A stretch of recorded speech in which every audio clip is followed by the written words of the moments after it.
Hey, what's up, guys? Good morning. Well, not morning, it's afternoon, around 12:30, and I just want to take you through like my day-to-day, like as soon as I come in, what I do and everything like that, like how much work is put into this and everything like that. It's pretty crazy. A lot of stuff, a lot of shipping, a lot of single cards going out the door. Just turning on the computer right now. So yeah, we'll go through it. We'll pull some orders and we'll talk about, how the business operates. All right, let's do it. All right, so right now we have about 30 orders in the queue from eBay and Channel Fireball, and that's overnight sales. Not really a lot, sort of a low amount. But we're just gonna pull them. I'll show you how I do it, how I do my inventory, which is basically just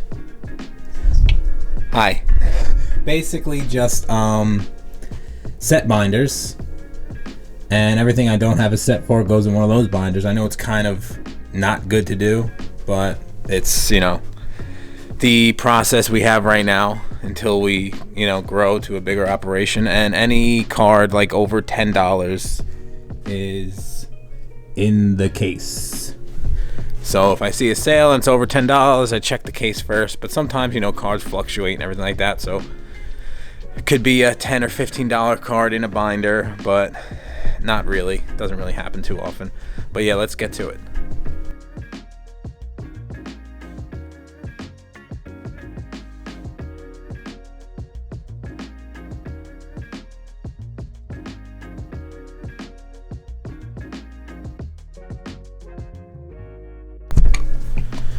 Okay, now that we got all the orders pulled, we go to the back, print out all the invoices, and get these shipped out. Let me show you how we do that, but first let's grab an energy drink.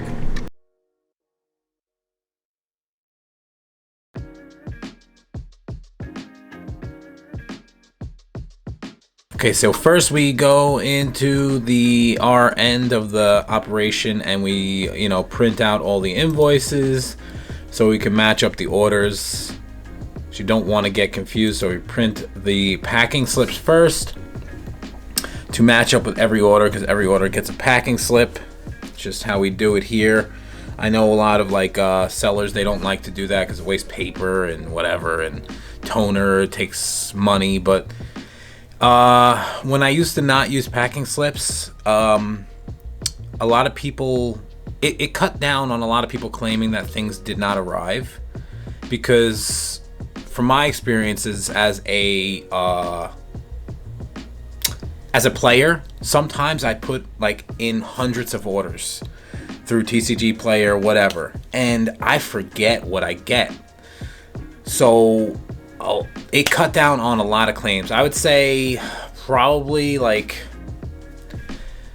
30 or 40% down on claims of people not getting their stuff. So just do packing slips, because someone's gonna get it, they're gonna see the packing slip, and they're gonna be like, okay, so this seller sent me this item, let me go give them positive feedback or whatever.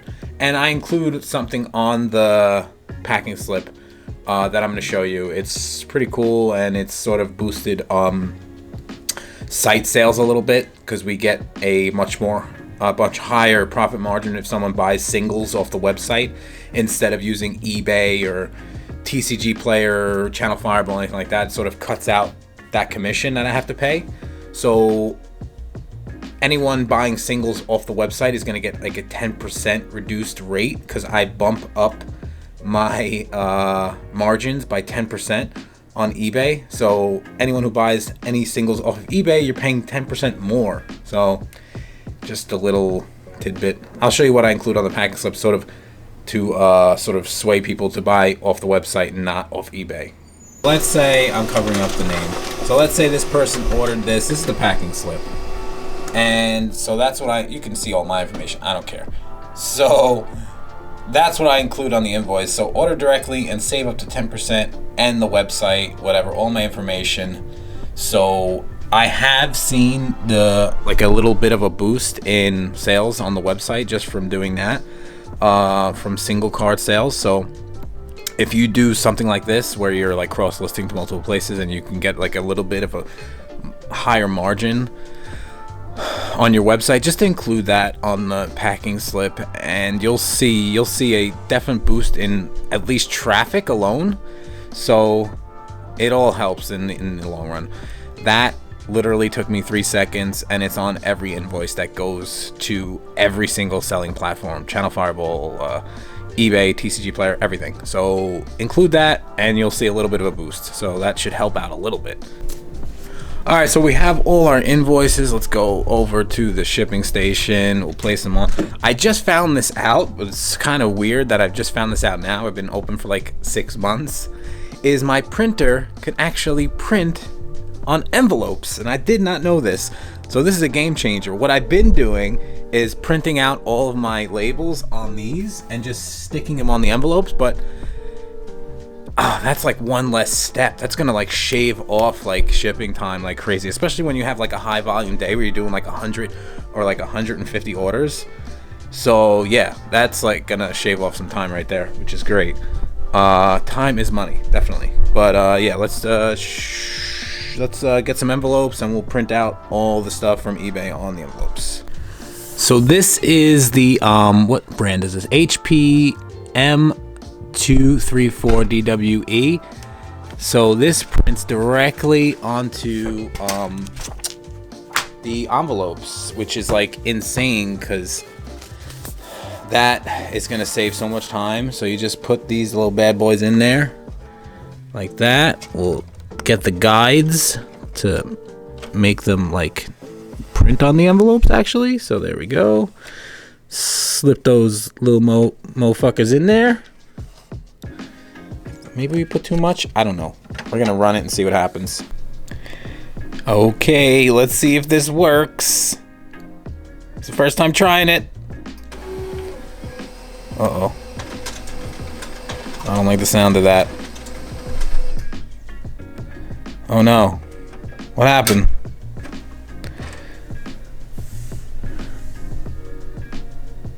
Error? Stand by. So it worked. Kind of. I mean, it kind of took longer to print. But yeah.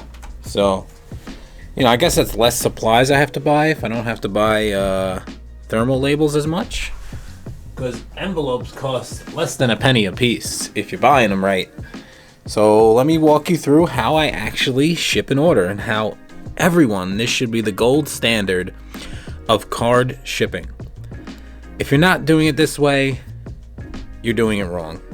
I don't care that it costs a little more. You just gotta be professional, especially if you're an actual store. I've ordered from actual stores that ship terribly. Oh my God. But if you follow this is like the gold standard. This is what you do. It's more expensive, but it doesn't matter in the long run, because if you do quality, people will reorder from you time and time again. Majority of my sales are from returning customers, and this is how you have to do it. Okay, so we have our orders that we pulled before. Now we take them out of the little clamshell thingamajig that we did, and it should be from, so we pulled them from oldest order to newest order. So the newest order ships out first, just how we pull it and how everything gets printed, so it's a little bit easier. But you could do oldest to newest, but this was what just works for me, and this is how I've been doing it. So of course you take the card. Everyone knows how to ship a card and put it in a penny sleeve. Use a top loader. Don't use these cardboard things that everyone's been pushing. Just buy the top loaders. You can get them relatively cheap. It goes in a team bag. Don't use painter's tape. It's very unprofessional. Right there. It's not coming out. Waterproof. Or water resistant, not proof, but anyway. Take the packing slip. Card goes on the packing slip. Now I have my little things here. Sticks onto the packing slip. Now the reason I do this is because I work for the post office. I have a little bit of insider information. Now, when it's in the envelope, when it's going through the machines, if the hard piece of the plastic's over here, it can get jammed up in the machine and cause a crazy amount of issues in the machine. Your card will get destroyed. When it's in the middle, this piece goes into the machine and then it gets sucked in.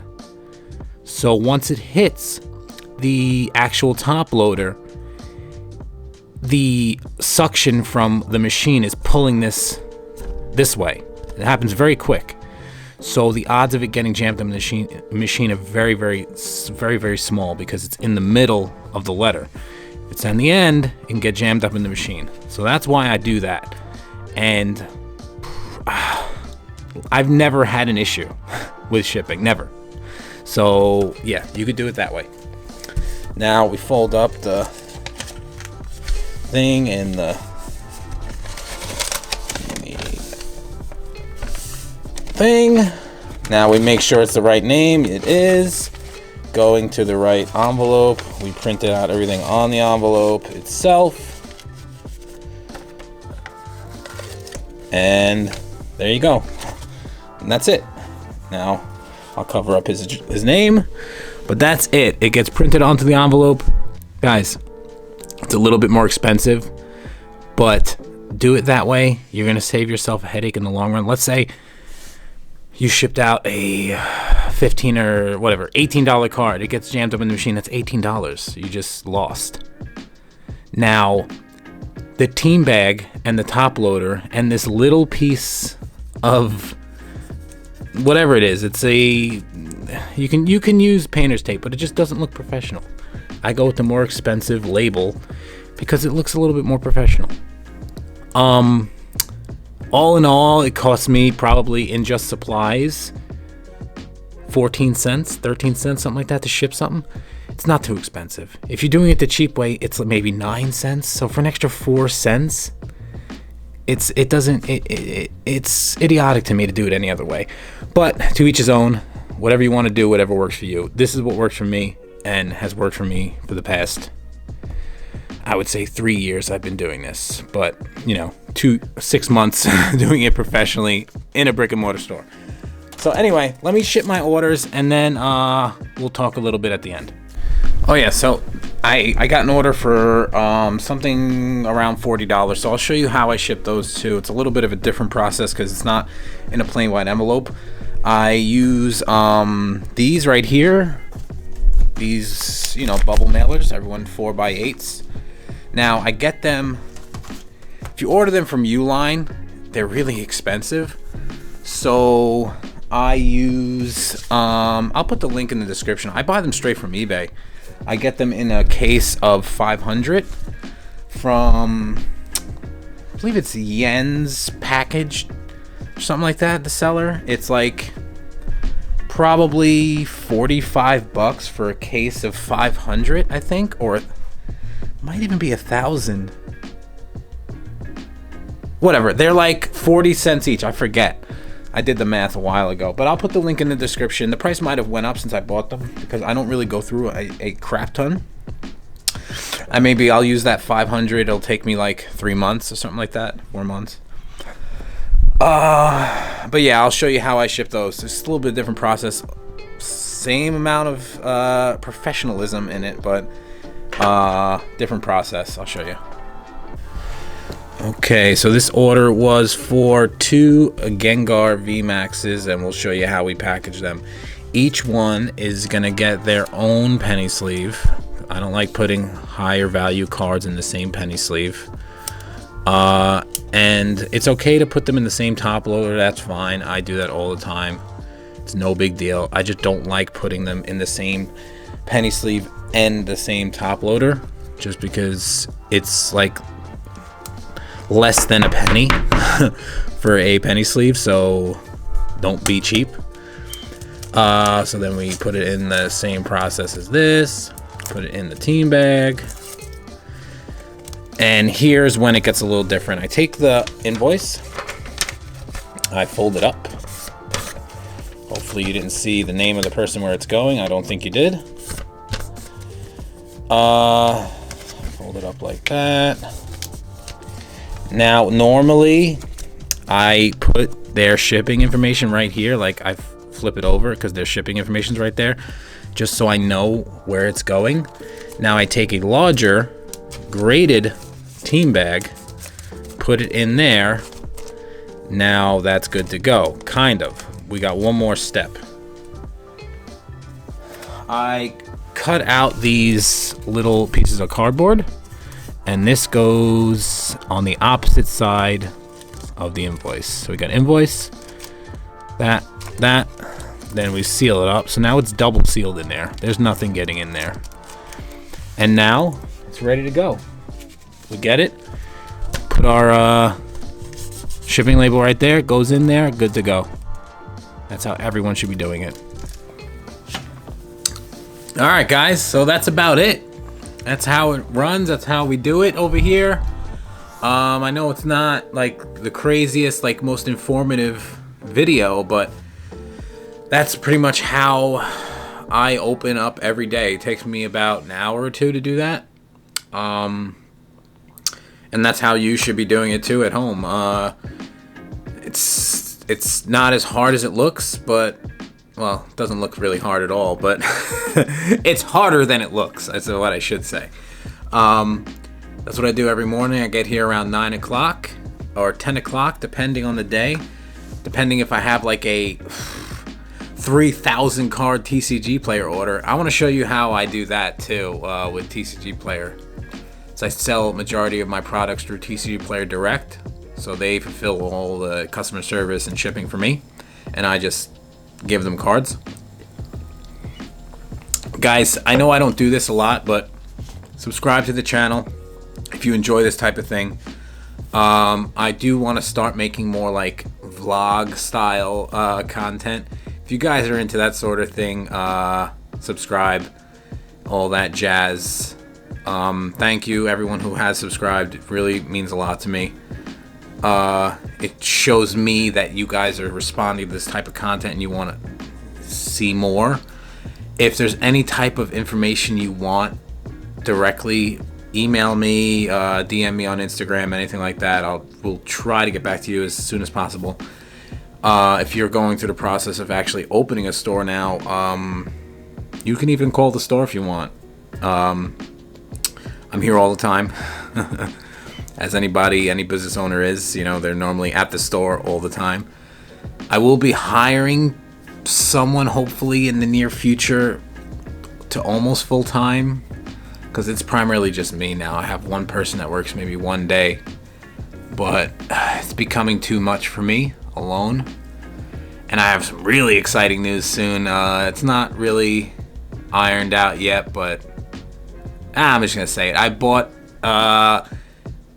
I'm buying a Roka sorter, so a card sorting robot. It's insane. It's so much money, but it's gonna save me so much time. I literally spend, I would say, 15 to 20 hours a week sorting cards. And I can't do it anymore.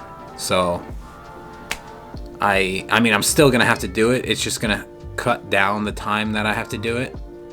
And I'll be able to focus on other things like life and growing the business more. So that's going to be great. I'll show you all that, how that works and everything like that in another video once I actually get it. But guys, thank you so much. I'll see you guys in the next one. Peace.